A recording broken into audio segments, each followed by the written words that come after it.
Hello, everybody, and welcome once again to our series of conversations between Caleb Maupin and Brar. I'm Jyoti Brar, and today we are going to be talking about Trotsky and Trotskyism. This is a topic that if you're active in the left-wing movement, or if you have studied any Russian history in school, you will not have been able to avoid. In fact, I first came across Trotsky, the mention of Trotsky, when I was reading Animal Farm in English literature at school, age 15. And it turned out, we were told, Animal Farm is an allegory for Soviet history. And the nice pig is Trotsky and the horrible pig is Stalin.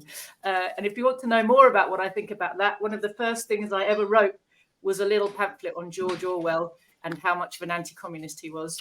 But moving on from that, you know, the view of Trotsky as the real inheritor of Lenin's revolutionary spirit, the real leader in waiting of the Soviet Union, the true power behind the Bolshevik Revolution, and many other myths are propagated at us endlessly in the West. So I'd like us to divide our talk today, if we can, into two strands. And first of all, we'll talk about Trotsky the man, and then we'll talk about Trotskyism, the post-World War II movement. I hope that makes sense. So first, I'm going to ask you, Harpal, to tell us a little bit about Trotsky the man and why he is mythologized so much in the West, and what's the truth behind the mythology, if you could. Well, the truth behind the mythology is that he spent 14 whole years from 1903 to 1914 opposing the Bolsheviks, opposing Lenin, trying to prevent them building a truly proletarian party, revolutionary party that could take lead of the masses and bring about a revolution. He spent all those 13 years after 1914 doing just that. So that is enough for him to qualify as the darling of the petty bourgeois left, as well as the darling of the imperialist, the bourgeoisie. You see, with imperialists, Trotsky himself would not be popular. But when they see there's a rotten left-winger and a revolutionary left-winger, they always go for the rotten. And Trotsky was a rotten left-winger. Trotsky had a good turn of phrase. He was a good orator, and he used Marxist terminology to cover his retreat from Marxism, to cover his retreat from revolutionary ideology. And basically, on every single point, he was wrong. He was wrong, and and he was a proposer, you know, who liked to stand in front of crowds. As Lenin once said, by way of a jibe, Trotsky is behaving like the schoolboy he was when he used to appear in all his glare before high-class students, because he took part in dramas and that sort of thing. I mean, he literally was a poser. And our spy, Sir Robert Bruce Brookhart, who had been sent by the British government after the October Revolution to cause dissension among the Bolsheviks and see if by that dissension they could not overthrow the newly established Bolshevik regime. They pinned their hopes on Trotsky, and having stayed several months in Soviet Russia, Sir Robert wrote back to the British government, "I have met no one who does, among the higher leadership, who does not consider himself either superior or equal to Trotsky, and I've met no one who does not regard Lenin as a god. There's no chance of being able to mobilize Trotsky against Lenin. It's an enterprise that's bound to fail." And that's the reason for his popularity with the bourgeoisie. But we can come to specific points. He was against the building of socialism in the Soviet Union. He was against the victory of the Soviet Union against the Nazis. He was on every point basically opposed the Bolshevik Party's revolutionary program. Isaac Deutscher quite rightly said, and Isaac Deutscher is a doting Trotskyite who loves Trotsky, praises Trotsky, and who never misses an opportunity to say what a dull, manipulating person Stalin was. And yet, if you have finished reading his biography from beginning to end, Stalin grows up to be a giant. And if you read Deutsch's trilogy on Trotsky, at the end of it, he comes out such a puny person, vindictive, opposing all before it, saying, we old Bolsheviks are inclined to degenerate. There is a danger of degeneration. And Stalin replied at a party congress, I like the spirit of self-sacrifice that Trotsky has shown, but I must rescue Trotsky from Trotsky. He cannot be included among those Bolsheviks, old Bolsheviks who will degenerate for the obvious reason he's not an old Bolshevik. He did not join us until 2 or 3 months before the revolution. So that was what Trotsky was. Thank you. Caleb, would you like to add to that? Yes. I'll just add that, when Trotsky did join the Bolsheviks in July of 1917, he said that he officially repudiated everything that came before that, all the decades of disagreement with Lenin and all of that. However, if you look at Trotsky's life afterwards, he continued those politics. There is a continuity. The basis of Trotskyism is that in 1903, Lenin formed a party of new type. He formed the Bolshevik Party. And he said, we need a revolutionary party, a new type of political party so we can move toward taking power. We need to form a party of new type. We need to break with social democracy. And Trotsky rejected that. And instead, he said that they could form something called the August Bloc, which would be a more radical faction of the reformist Social Democrats. And that politics is consistent with Trotsky throughout the rest of his life. After he broke with the Soviet Union and the Communist International, what did his followers do? They formed the Fourth International, and then they joined the Social Democratic parties and tried to form radical factions in them. They call it the French Turn. They call it entryism. In Britain, they're in the Labour Party. In the United States, they're always trying to coordinate somehow with the Socialist Party of the United States, and that the idea that they can be the more radical faction of European social democracy, that's really foundational to Trotskyism. And then from there, you have the theory of permanent revolution. The idea that the only hope for socialism is in the West, in the Western capitalist centers. And so if you have a socialist revolution in a country like Russia or China or Vietnam or Cuba, it's really hopeless because those countries have too many peasants, and peasants are a hopeless reactionary class. All that really revolution to the West, which Trotsky loved. He loved the West. And he said that the United States, in particular New York City, was the foundry where the fate of mankind will be forged. It's all about the West. I think there's some of the far-right groups in the United States, they will chant, the West is the best. Well, that's what Trotsky thought. The West is the best. And he particularly hated the peasantry. He particularly hated the Russian peasantry as somebody from Ukraine, as someone who experienced anti-Semitic discrimination at the hands of the Russian peasantry.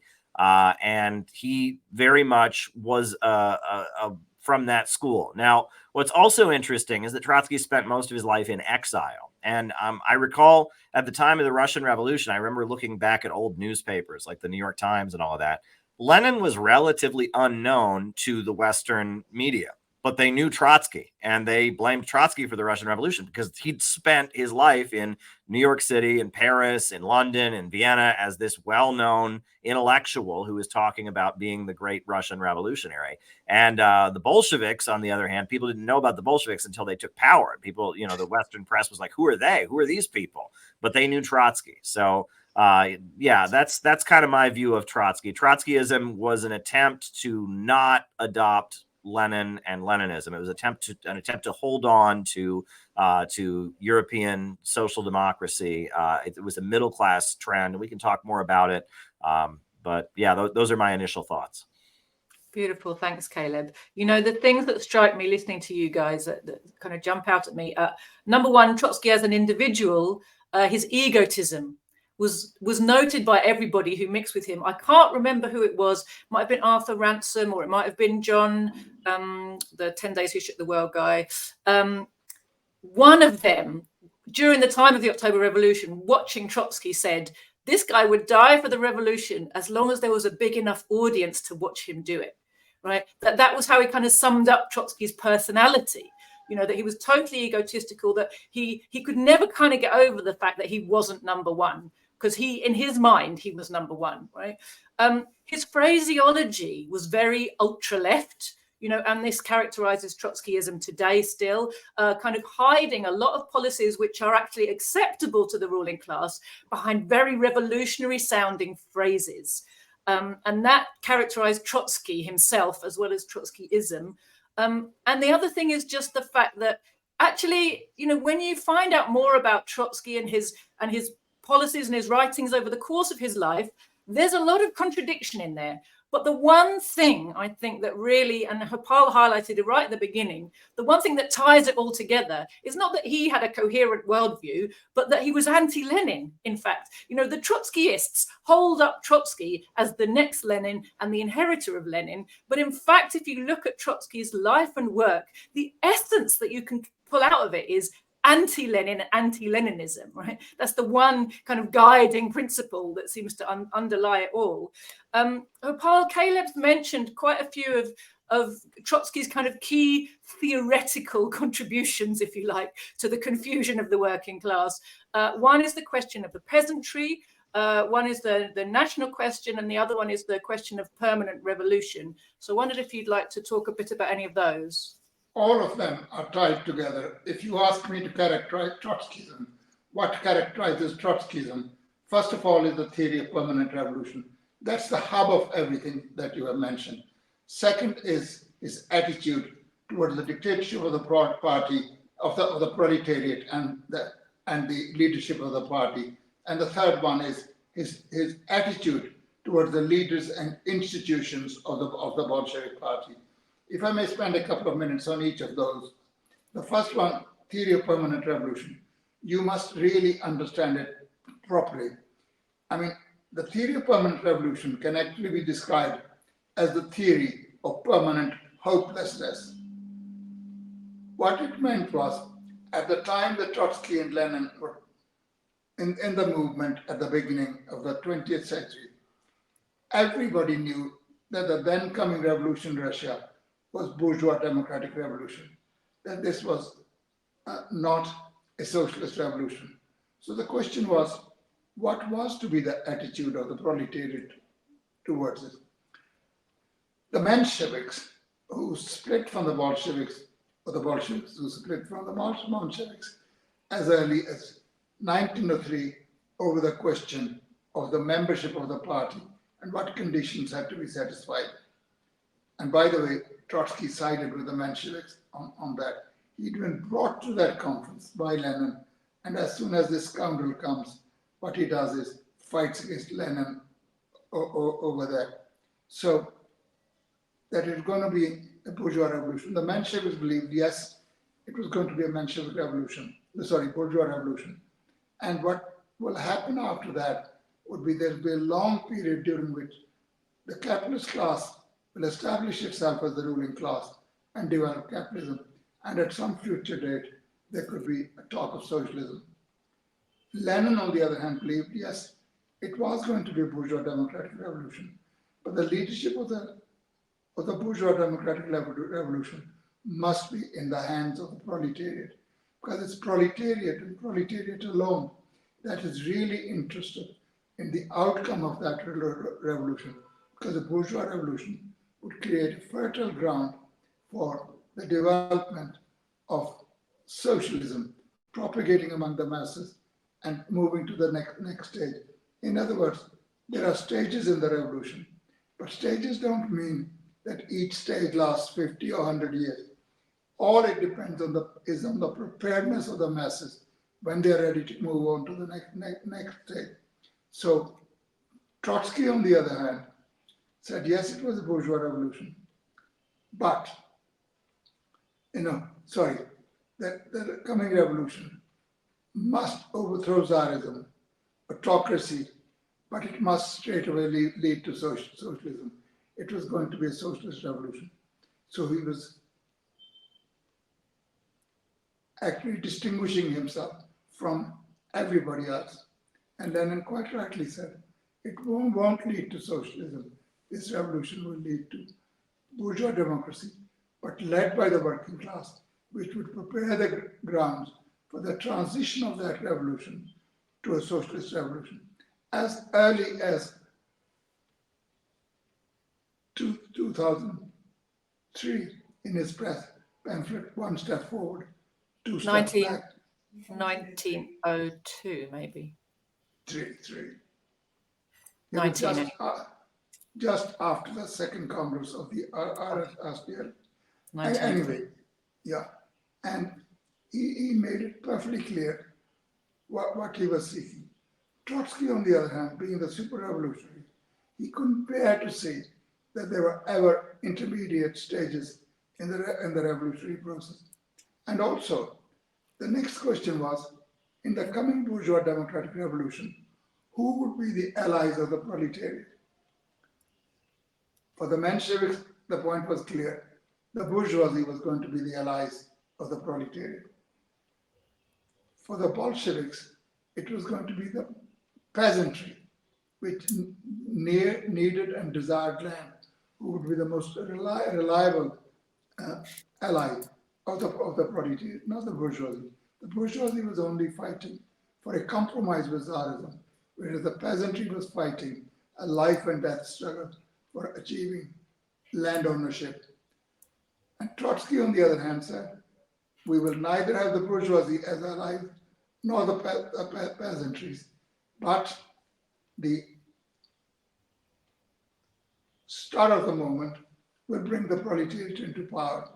But having come to power, it will have to straight away attack private property, including small peasant property.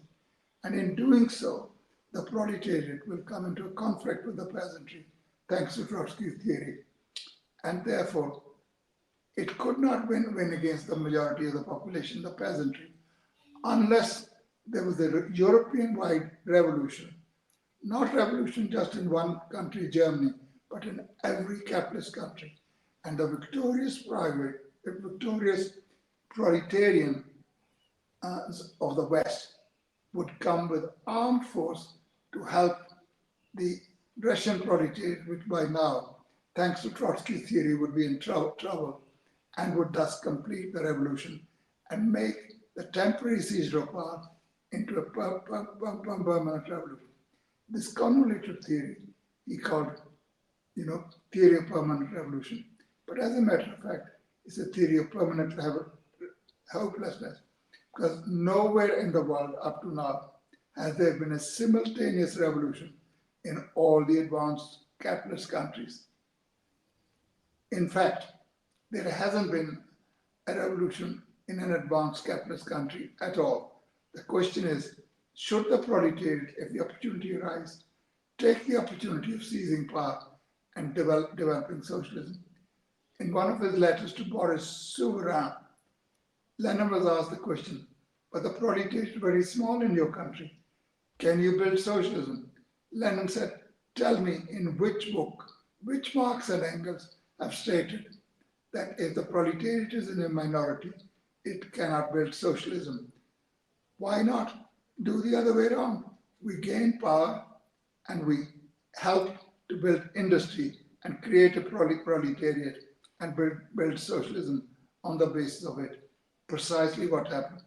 Because this theory went against Trotsky's theory of permanent hopelessness, Trotsky could have said, life has proven me wrong, and I shall therefore follow Lenin and work for the building of socialism. Oh no, if the life that proves him to be wrong, then life must be wrong. The theory is correct, and that everybody must change their viewpoint. So that's the theory of permanent revolution. Secondly, is the attitude towards the peasantry that's connected with it. You cannot have a revolution in a country where the peasantry is the majority without carrying the majority of the peasantry, especially the poor peasantry, with you and make an ally of it. Trotsky would not trust the peasantry because they owned small plots of land. So Trotsky had no allies, no bourgeoisie, no peasantry. So where is the revolution going to be made? It cannot be made in a country which is overwhelmingly full of the peasant masses. Then thirdly was his attitude towards the party building. When Lenin was trying to build the party of the proletariat, the Bolshevik party, Trotsky was busy combining with anybody to frustrate that happen, that taking place. Caleb has already mentioned the August Bloc. Now that comes in 1912, but long before 1912, Trotsky had done everything possible to frustrate and thwart the attempts to build the party of the proletariat. August Bloc was an assemblage of Mensheviks, of a few followers of Trotsky, socialist revolutionaries, everybody who was opposed to the Bolsheviks, everybody who was opposed to Lenin.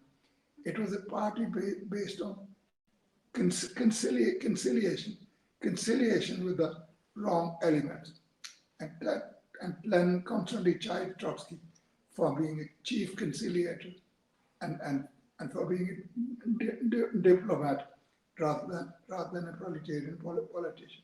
So Trotsky was to complain that revolution was betrayed by Stalin. Well, if Trotsky had been in charge, there wouldn't have been a revolution. There'd be nothing to betray.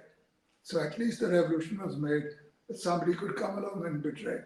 But the fact of the matter is it's Trotsky who was involved in the betrayal. And then thirdly, his attitude toward the institutions and leadership of the party.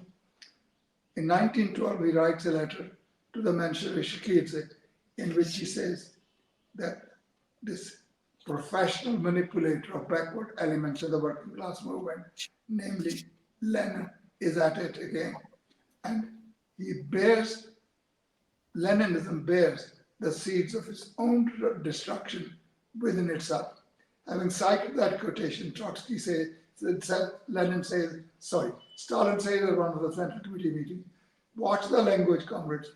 This is Trotsky speaking about the great Lenin, whose shoelaces he was not worthy of tying. If that's what he spoke about the great Lenin, what is Stalin? I'm an insignificant character. I'm a devout follower of Lenin. I expect nothing better. That is how it should be. In fact, praise from Trotsky for me would be offensive. It would mean there's something terribly wrong with me. So these were the three themes of Trotsky, and he never departed from them. Nobody would have heard such abuse, such unspeakable abuse that Trotsky heard for 13, 14 years against Lenin and then against Stalin throughout his life. He is the bureaucrat. He is leading the party in the direction of capitalist restoration. He is somebody under whom the party is degenerating. That was to be his theme for the rest of his life. He was basically attitudinizing proposer who was very upset that he hadn't been chosen to succeed Lenin. And he couldn't be chosen because his track record was so bad. There's a French Trotskyite, I don't know whether he's still alive, called Pierre Brar. And he says in one of his books, where he actually exposes Trotsky to be a Menshevik. But he said that was a good thing because Trotsky could speak to everybody. He could conciliate different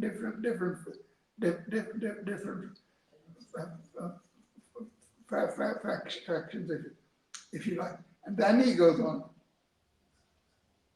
to say, if Trotsky had not left the Bolshevik party, he would definitely have been chosen as a successor to Lenin. Well, pigs might fly. But of course, if he hadn't left the Bolsheviks and followed their line, he probably would have been chosen. But that wasn't the case. The party knew very well. And when big debates took place between Trotsky and the party, in the final debate, a vote was taken.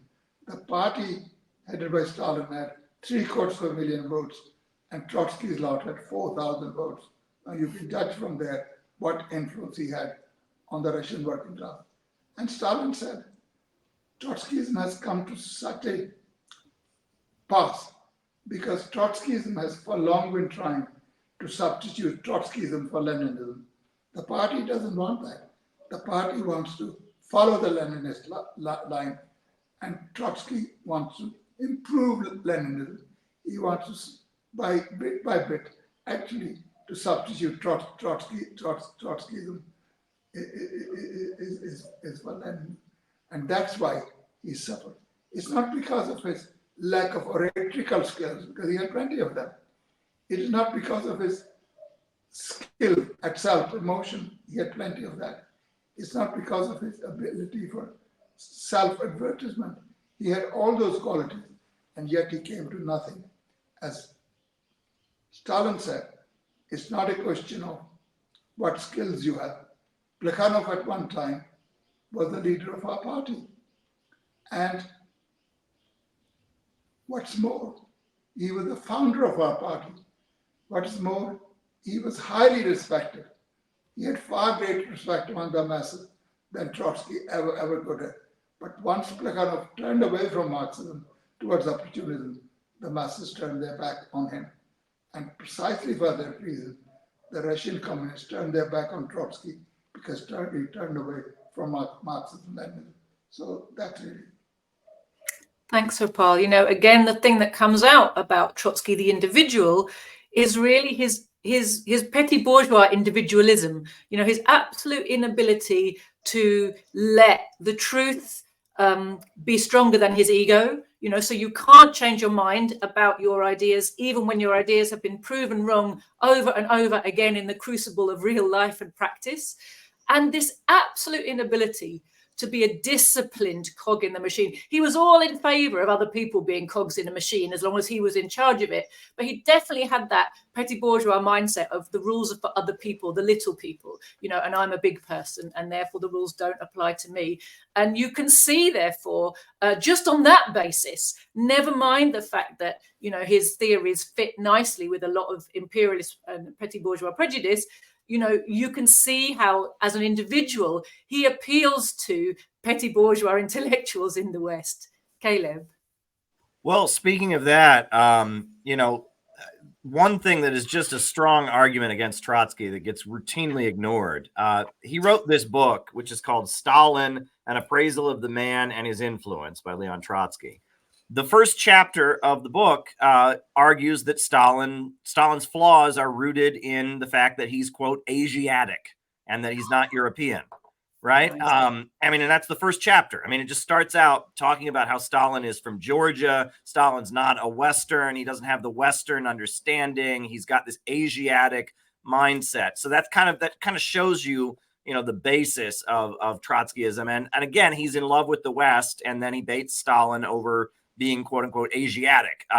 So that's one thing that, you know, when you talk about Trotsky being, you know, undisciplined and such, I think the Brest-Litovsk Incident is very telling, right? That after the Russian Revolution, the Bolsheviks had taken power on a platform of we will end the war. We will pull Russia out of World War I.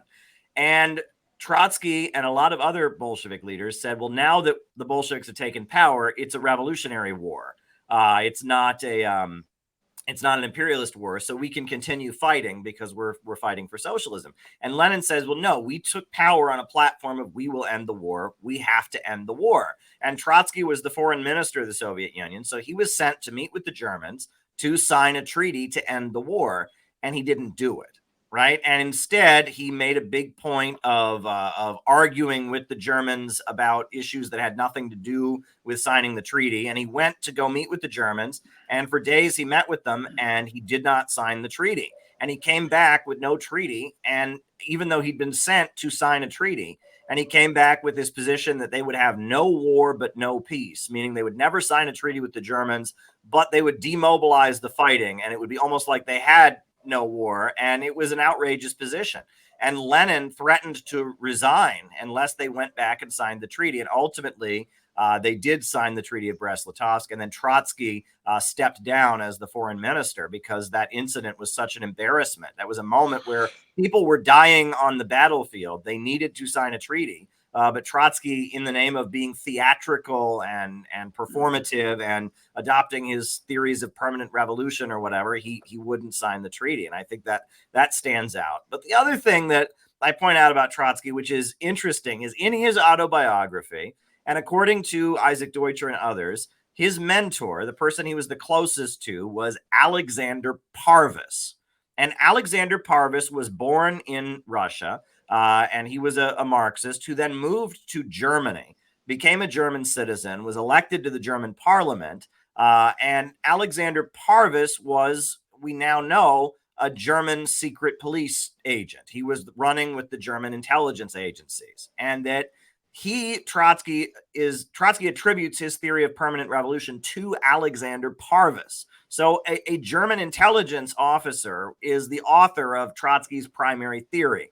That should ring some pretty huge bells. Now, Alexander Parvus also approached Lenin when Lenin was living in exile in Switzerland and arranged for Lenin to return to Russia because the Germans, they wanted to pull Russia out of World War I, etc. But the fact that Alexander Parvus, this German intelligence officer, is the author of the theory of permanent revolution, according to Trotsky himself, that is somewhat alarming. The other thing is that prior to the Russian Revolution, one of the main things that Trotsky did was he went around agitating for the United States of Europe, or the European Union.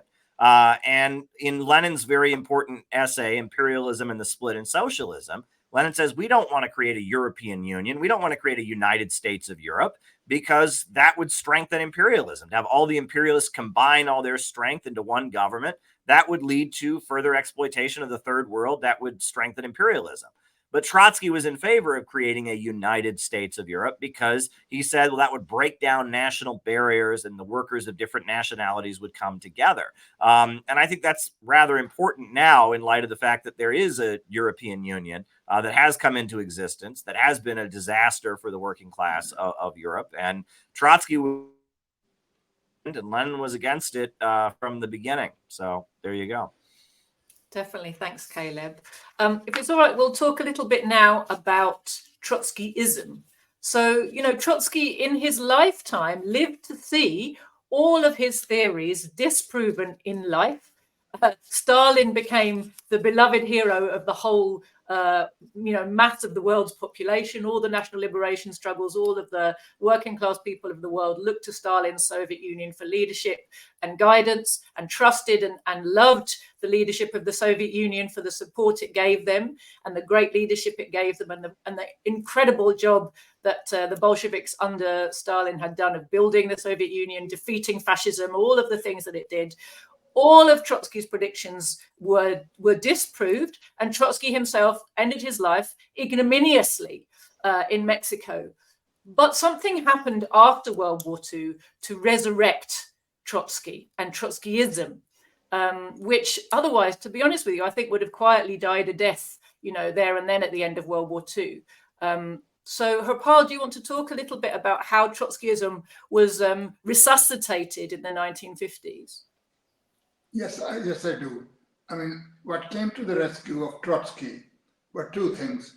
He was very fortunate enough to have been the victim of one of his former comrades who came with a well-made alpine axe and chopped his neck off in Mexico. So the guy who dies is suddenly rescued. His reputation is somewhat rehabilitated because everybody feels sympathy, particularly when mischievously you can pin down his murder to Stalin, because Stalin must be afraid of this man that he is in 1940 done to death. But of course, since we're jumping to after the Second World War, basically after 1956 is the triumph of Khrushchevite revisionism in the Soviet Union. Khrushchev, in his speech of February 1956, defamed Stalin in the most outrageous terms. They were all lies.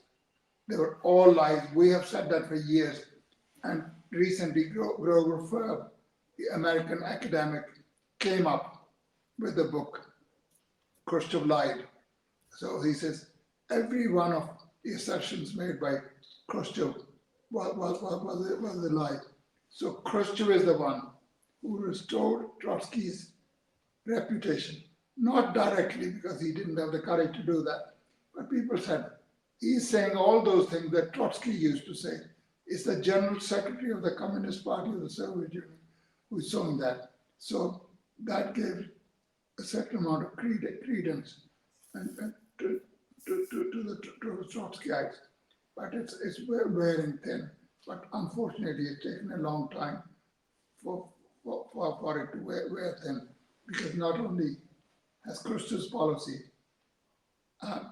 led to the collapse of the Soviet Union, but Trotskyism itself, which could not exist without the Soviet Union, is going down, because they actually lived their life just for the purpose of attacking the Soviet Union. Once the Soviet Union is no more, they really are punching in the air as it were. It just doesn't work. People are not interested in their vociferations against Stalin. And Stalin, in fact, is proving correct with each passing day. You only have to look at Russia today, what exactly is happening, and how important people think Stalin was, and what his great contribution was. But one thing that I want to say, people will tell you that Trotsky and Trotskyism were not fighting against Leninism, but against Stalinism.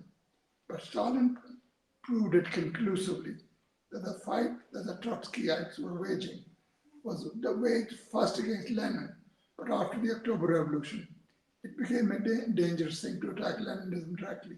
So they were continuing that fight against Leninism, the ideology of Marxism-Leninism, through attacking Stalin. It was a continuation of the same fight. And the fight that the Bolshevik party was waging against Trotskyism was a continuation of the same fight it has waged against Trotskyism during the period of Stalin's life. So this is extremely important to understand.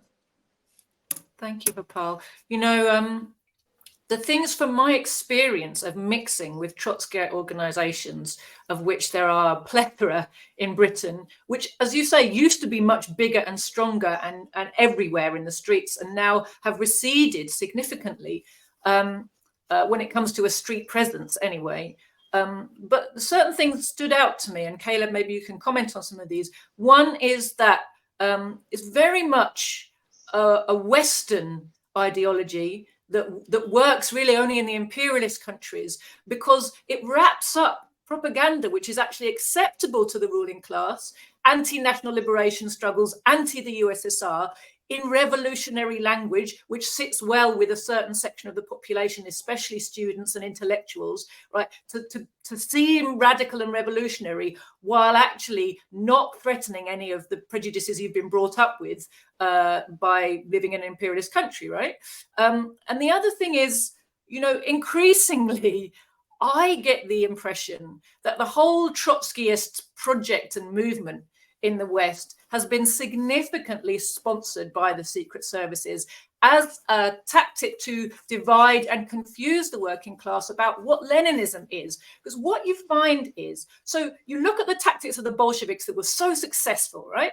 And we try to replicate those, right? But one of the things that really gets in the way between us trying to connect our Marxism with the masses of the working class is the number of fake Marxist, fake Leninist organizations which are out there. There seems to be 1,000 of tiny little splinter Trotskyist organizations, all with a paper that has a very radical Bolshevik sounding name, right? They take the terminology of Lenin and the Bolsheviks and they wrap themselves up in it and they stick their papers in the face of everybody. So yours is one of, you know, kind of 20 or 30 on offer to working people, and they end up, and they're, sellers are very aggressive and shouty, and workers end up going, oh, none of this Marxist newspaper stuff for me, thank you.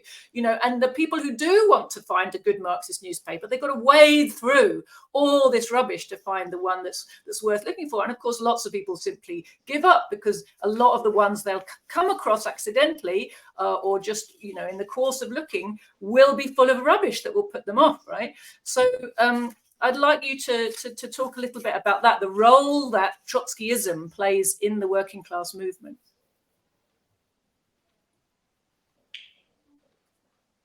Who's it, me or Caleb? Caleb, sorry, Caleb. Oh, it's me. Okay.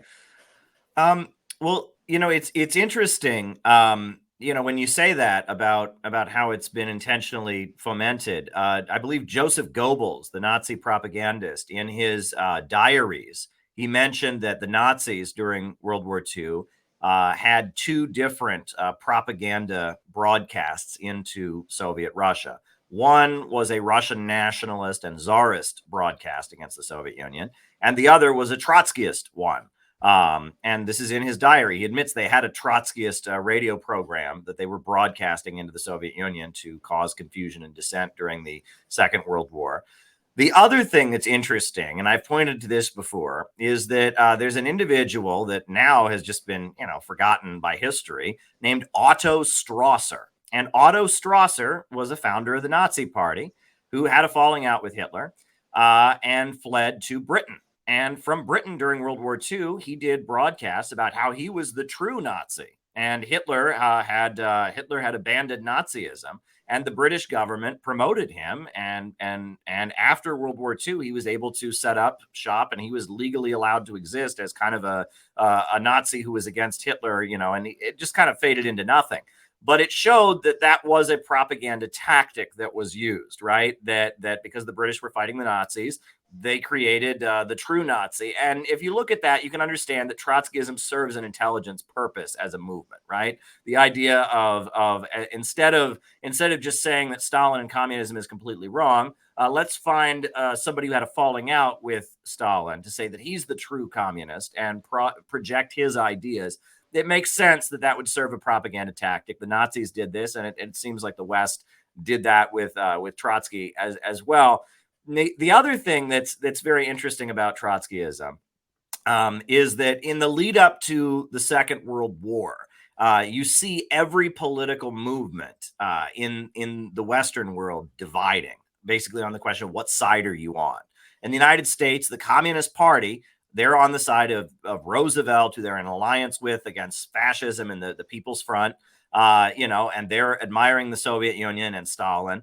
And a lot of the social democratic leaders that are on Roosevelt's side, et cetera, are starting to say good things about the Soviet Union because they're anticipating the war is coming, and they're on the side of the Soviet Union against the Nazis. And there's kind of a pretty clear divide. Whereas the enemies of Roosevelt, the National Association of Manufacturers and others, they're sympathizing with the Nazis. They're seeing Roosevelt as a dirty communist who is aligned with Stalin. And there's a clear polarization. I know in Britain, you had a guy named Oswald Mosley. And Oswald Mosley was a fascist, right? And he was a faction of the bourgeoisie in Britain that was sympathetic with fascism. And in Britain, you had the Communist Party and people in the Labor Party and other people that were very against Oswald Mosley because they saw him as aligning with fascism. In the United States, among the Black liberation movement, there was a big divide because, unfortunately, there were many Black leaders that saw Britain as the main enemy and were somewhat sympathetic to fascism. You had the Nation of Islam and others that saw, Roosevelt as an enemy. And so you had a divide, and in response to the Nation of Islam, which was the main Black nationalist group in the United States that was somewhat sympathetic to the Axis powers, you had the rise of a guy named Father Divine. And Father Divine was a Black minister, a Black liberation leader who was supportive of the Soviet Union and supportive of Roosevelt. And so if you understand that context of every political movement is dividing in the lead up to World War II in the Western countries, are you for the Axis powers or are you for the Popular Front and the Soviet Union? If you see that, the role of Trotskyism is particularly obvious as serving the Axis powers because Trotsky was playing the role of the Trotskyites, the Fourth International. They were the people in the labor movement, and they were the people speaking in the name of socialism that were against Stalin and that were trying to undermine the Popular Front against fascism. So the idea that Trotsky was an agent of the Nazis or Trotsky was serving fascism, it makes sense given that context. He was playing the role of trying to take apart the alliance between Roosevelt and the Communist Party USA, trying to take apart the Popular Front anti-fascist alliance that the Communist Party was building.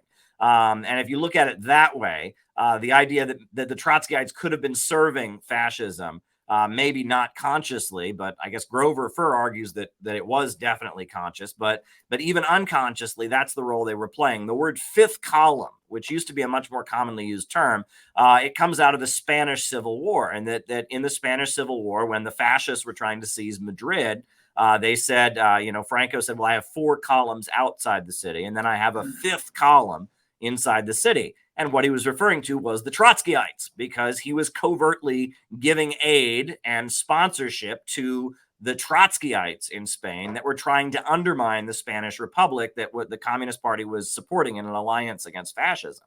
And that Trotskyism was a 5th column. It spoke in the name of socialism, but it was trying to undermine the anti-fascist coalition that the communists were building. And what I think is also interesting is that Trotskyism, especially in the United States, it never really built a mass following among the labor movement. It never had a big following among the masses. It was always among the intellectuals. And that they played on, I think we can understand there was a weakness on the part of the Communist Party, that it was very much a party of very desperate, poor, unemployed people and people in the labor unions who were trying to get stuff done. And they built amazing unemployed demonstrations, and they mobilized the labor movement. They had the general strikes of 1934, and they did amazing things. But in order to do those amazing things, when an army is marching into battle, there's not room for debate. You have to just go and do it. And the Trotskyites very effectively kind of played on that, and the fact that the Communist Party was very effective in getting things done and wasn't debating things, to kind of siphon off intellectuals who might have been put off by that environment, and that they played the role of kind of playing on the frustrations of intellectuals who felt that the Communist Party wasn't, it didn't have enough of a debate, it didn't have enough of an intellectual depth to it. And that the Trotskyism was a way to siphon intellectuals who and many intellectuals were supporting and becoming sympathetic with the Soviet Union in these years, but it was a way to give revolutionaries, to give intellectuals a way out. They could see themselves as revolutionary, but be against the Soviet Union. And it's important to add that the Trotskyite intellectuals of the late 1930s, almost all of them became neoconservatives later. And neoconservatism, the Bush administration, the ideology of the Republican Party in the late years of the Cold War, in the Reagan years, in the Bush years, many of the leading voices, such as Irving Kristol, Jean Kirkpatrick, who was the UN representative, I believe she was the UN ambassador. Many of these people were former Trotskyites. Paul Wolfowitz, I believe, was a former Trotskyite as well. And that many of these Trotskyites, they were against the Soviet Union, and then that led them to become big advocates of imperialism and full-on anti-communists and conservatives during the Cold War years. And that there is a continuity if you read their writing, right? If you read Irving Kristol and his writing, there's a continuity between being a Trotskyite and becoming a neoconservative. One of the things that he says in his autobiography about why he became a conservative is he said he was a Trotskyite, and then he got drafted into the U.S. military during World War II. And he said, I'd written about the working class, but I'd never met them before. And I met them and I thought they were awful, right? And that, and I said, I can't build socialism with these people. They're inferior. And I realized I was an intellectual for a reason. And these workers were workers for a reason, and that people have different roles, and that the intellectuals need to rule over other people. I mean, there's blatant elitism that comes across, right? And that part of neoconservatism is the noble lie, the idea that politics is just too complicated for the broad masses of people to understand. So we need these smart intellectuals to just kind of manipulate things and maneuver behind the scenes. And Leo Strauss and Irving Kristol, they have this elitism that they went from Trotskyism to neoconservatism with this view that the working class is dangerous and backward. And equating Stalin with Nazi Germany is a really big part of their mindset also, that Nazi Germany and the Soviet Union are both an expression of populism, of the rabble, the inferior working class rabble getting together and persecuting the intellectuals. And what's great about the West in theory is that we protect the intellectuals. The intellectuals are safe in the West. We're protected, and we have checks to make sure that the masses of people don't ever rise up and start threatening the great philosopher kings in the Platonic sense. That's the neoconservative ideology, but it flows from the Trotskyite mentality in a lot of ways. Beautiful. Thanks, Caleb. Before I come back to you, Harpal, just wanted to put in my sort of 2 cents worth regarding my personal experience of mixing with Trotskyites in Britain. Very much hinges around anti-war work and national liberation solidarity work, right? So all my life, you know, the big struggles I was engaged in tended to have this at the core, right? There was the solidarity with the Irish armed struggle. There was solidarity with Palestine, which keeps coming back around, obviously. There was the question of the wars in Iraq, in Afghanistan, in Libya, in Syria, and the fomenting of war against Russia, China, Iran, DPRK. And in every single one of those struggles, I found myself opposite to Trotskyists. Suppose, you know, so you go to back in the days when Stop the War was a big mass movement, which, you know, they frittered it into nothing. But there was a time when it was a big mass movement and its meetings would attract a lot of people. And they would always be packed. You know, the platform would be controlled by a kind of lash up between revisionist communists and Trotskyites. And they would control who was invited to speak, and they would pack the audience with their people who they would pick on to speak, right?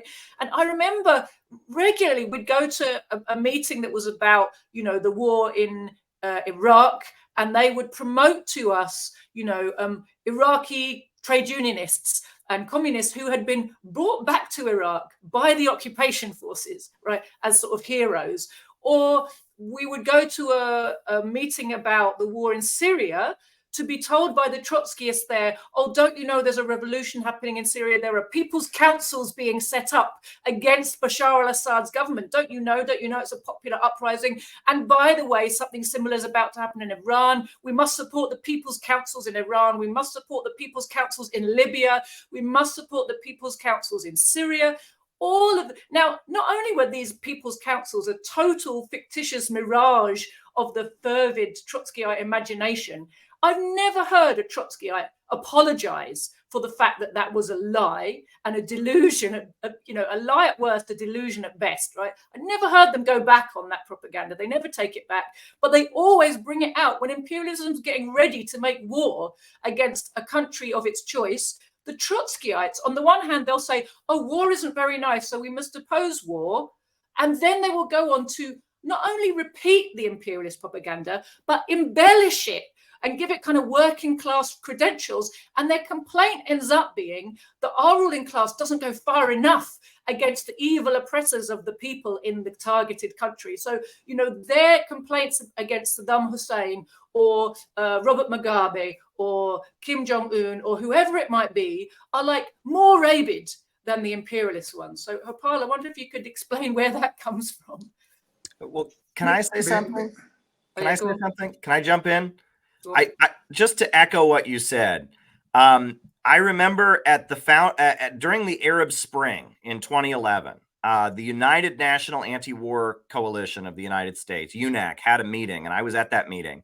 And a very prominent Trotskyite author got up and spoke, and this was during the Arab Spring, and it was about, you know, the Egyptian revolution had just happened, and his entire speech was about how amazing the Arab Spring was and how it was going to lead to amazing places because the Soviet Union didn't exist anymore. And he said that, if the Soviet Union still existed, all of these uprisings would be co-opted and taken over by Stalinism. But now the Arab Spring is going to lead to amazing places because, you know, the Soviet Union doesn't exist anymore. And I wish I could find a recording of that speech, because if you look at the Arab Spring, what was the result in Syria, in Libya, in Egypt, even everywhere the Arab Spring uprisings happened without the Soviet Union there? What was the result? And it was just, he couldn't have been more opposite of correct. And his whole speech was just, it was so great that these uprisings were happening with no Soviet Union there to mess them up. So I just had to add that. So thanks, Caleb. Harpal. Well, I'm an old-fashioned Marxist. I take it down all to theoretical thinking. all Trotsky's misfortunes flow from his theory of permanent revolution. Because the theory of permanent revolution proved wrong in case of the Russian Revolution, it proved wrong with every single other revolution. Trotskyism could have changed and said, that's it, it's not a correct theory. But Trotskyism stuck to it. And the result of that was that he went from bad to worse, from being an upholder of an erroneous theory, it actually ends up on the side of those who want to demolish the Bolshevik Party, who want to demolish the Soviet Union, who actually ends up, in the final analysis, an agent and an ally of German and Japanese fascism. That's the trajectory of travel of Trotskyism. Trotskyism was so useful to imperialism that newspapers published by the Hearst Press, one of the most important platforms of the imperialist lie machine, regularly came up with articles how this great revolutionary Trotsky has exposed how Stalin betrayed the revolution. It is as though the Hearst Press and the American bourgeoisie were so concerned, so favorable to the proletarian revolution that they couldn't bear to see Stalin destroyed this revolution. That's just one example of the two sides meeting, Trotskyism and imperialist bourgeoisie. And Trotskyism, Stalin asked the question, Trotsky with such stock in trade, how did he end up in the Bolshevik Party? And he says, it ended up in the Bolshevik Party because at the time Trotsky joined the Bolshevik Party, first of all, he came as an individual. He had no meaningful group. He was part of a small group called the Interregional Group. And they had all declared that all their differences with Bolshevism had ceased, and they joined the Bolshevik Party, and most of them became genuine revolutionaries. Trotsky joined with them. And Stalin said, during that period, he hid his stock in trade. He hid the theory of permanent revolution. He really did give it up. That's why he was able to play an important revolutionary role during those few years. But had he not done that, he would certainly have lost all influence on the revolutionary development in Russia. But already before Lenin died, he started his old stock in trade again. At one time, it may be difficult for you to believe, Bukharin was a left communist. Bukharin and Trotsky joined in opposing the Bolshevik policy of signing the Brest-Litovsk Treaty. Trotsky opposed. He spent days and days in Brest-Litovsk giving lectures to the German High Command about the revolutionary movement of the Western countries. So the German generals simply closed their eyes, put their feet on the table, and let Trotsky bark away. And as Caleb has rightly said, he then left the meeting without signing the Brest-Litovsk Treaty, but also announcing that the Soviet Union or the Russian Republic was going to demobilize and not continue with the war. The fact of the matter is, Lenin wasn't asking for this treaty to be signed because he liked the treaty. It was because at that time, there was no Russian army that was willing and capable of fighting. You don't fight without armies. Trotsky can be a one-man army and one-man general, but not realistic people like Lenin and Stalin. So, in the end, after he done that, the Germans made a sweep, and they took far greater amount of territory than had been initially agreed to be signed away to the Germans. And Lenin said later on, even a fool can understand that this treaty should have been signed. The fool was, of course, sitting few meters away from him at a Bolshevik party meeting. Then he launched another sortie in the middle of the most difficult condition, and that sortie was on the question of trade unions. What should be the role of the trade unions in the Soviet Union?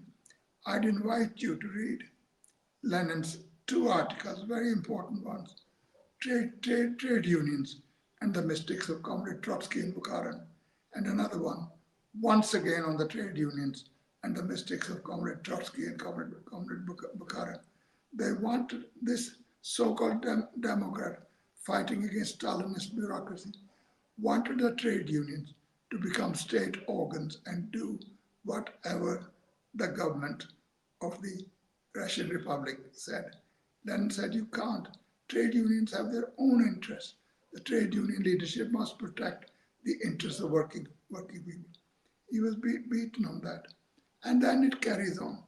Every time there's a problem, every time the Soviet Union is in difficulty internally or its situation worsens in the international sphere, Trotskyites launch another sortie on the Bolshevik Party.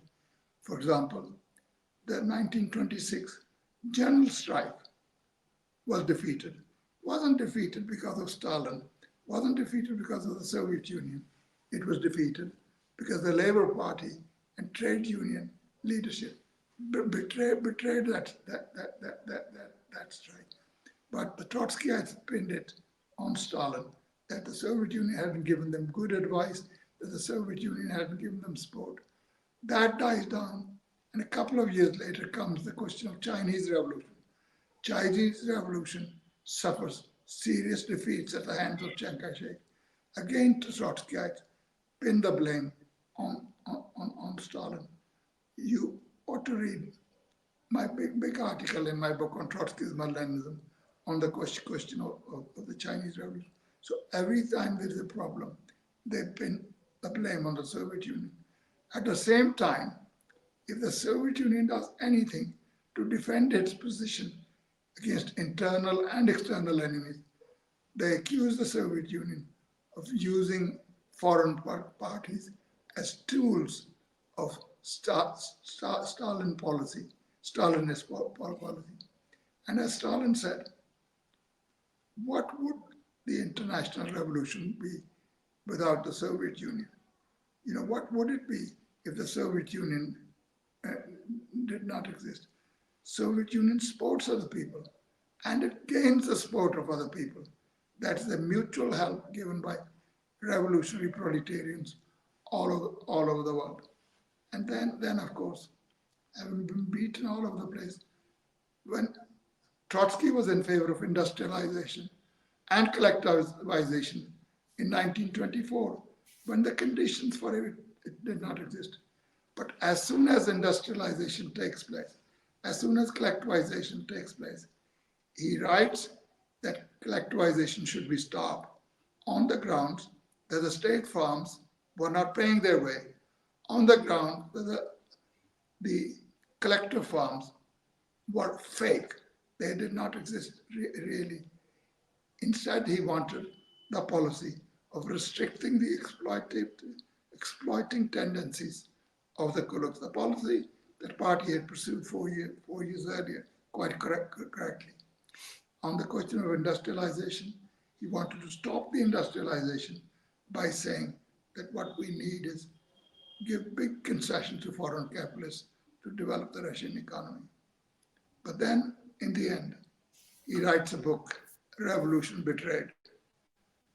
It has some fantastic paragraphs and quotations you should have, how he says the Soviet Union has made tremendous progress in industrialization and collectivization. If I remember correctly, I'm just reproducing that language of Trotsky in my own language. He said, the validity of Marxism is being proved not in the pages of Das Kapital, but in the industrial arena occupying 1/6 of the Earth's space. And then he goes on to actually detail the achievements made by the Soviet Union in the field of industry, industrialization, in the field of agriculture, scientific advances, cultural achievements, and everything you can think of. And what's more, the great growth of Soviet patriotism, which is genuine, it's not made up by Stalin or anybody. And yet, toward the end, he goes on to say the revolution has been betrayed.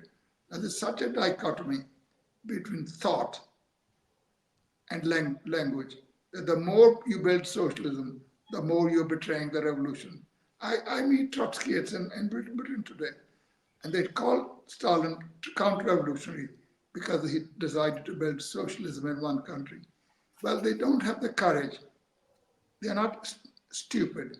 They're not totally ignorant. They don't have the courage to say that the author of that policy was Lenin. So if you must say that somebody was counter-revolutionary, bringing that theory of socialism in one country, you must, in all fairness, accuse Lenin. If Stalin is to be accused, and Stalin said, what has Stalin to do with it? He's speaking in the third person sense. Stalin had nothing to do with it. It's Comrade Lenin who is the architect of theory, and Lenin was absolutely right. And our practice is proving that he was right. So Trotskyism is actually a bundle of contradictions, because if you stick to an incorrect theory, the only way you can negotiate your way is through a bundle of contradictions. But as Plekhanov said, there are contradictions and contradictions. Some contradictions move society forward, and there are others that take it backwards. And all the contradictions of Trotskyism are for taking our society backward. Beautiful. Thanks, Upal. You know, I'm going to start to wrap up our conversation. I'll come back to both of you for final words, but I really feel like we've touched on so many things there that smash so many of the myths that are taught either to young people coming into the left-wing movement, particularly if they end up in a Trotskyist organization or a revisionist one, or to just A-level history students. You know, anyone who takes a course in Russian history or Second World War history or any of those things, you know, are taught these lies that were told by Trotsky and amplified massively through the Western press, and then have become shibboleths of Western historiography, right? That they're just, everybody knows that Trotsky was right and Stalin was awful, and for all of these reasons. And you know, we've touched on all the main ones here today, I think. So that's great. I just want to finish by pointing out that what I see today, the role that Trotskyism has ended up in the British working class movement, is really twofold. The first is, like I touched on earlier, to kind of discredit real Marxism-Leninism, not to kind of drown it out, but to discredit it. It's like a caricature of real Bolshevism, the slogans that they shout and the way they shout them and the terminology they use. It discredits real Marxism, real Bolshevism, real party building, and it makes a mockery of it. It makes it look stupid and unattractive in the eyes of the masses. And that's a very useful role, as we said before, for the Western imperialist states, right? And the other thing I've noticed is, as Trotskyism recedes, it's receding into the universities. You won't meet many Trotskyite organizations on the street face to face anymore, not very often. But if you are studying in a university, there will be a Trotskyite-led Marxist society for studying Marxism and, you know, propagating Marxism, whatever.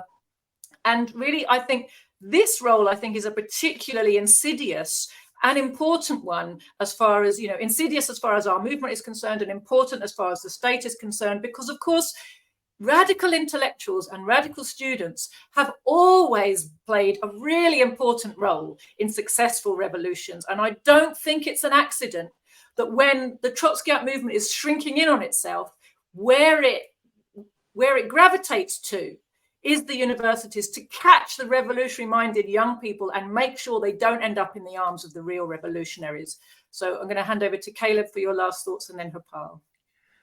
Well, I guess I'll say this. I just want to quickly mention that, you know, among Trotskyite groups, you can divide them into three. There are three categories at this point among Trotskyite groups that you'll see. The first is what you call neo-Trotskyites or third camp Trotskyites. And these are people, it's mainly an academic, campus-based, you know, trend, and their critique of all the socialist and communist governments around the world is they're not democratic enough. They think the Soviet Union was state capitalist. It was an evil state capitalist regime. And, they are obsessed with, spreading, quote unquote, human rights around the world. And they're involved in NGO liberal activism, and they tend to be based on the campuses. They tend to really focus on the LGBT movement and things like that. That's called neo-Trotskyism.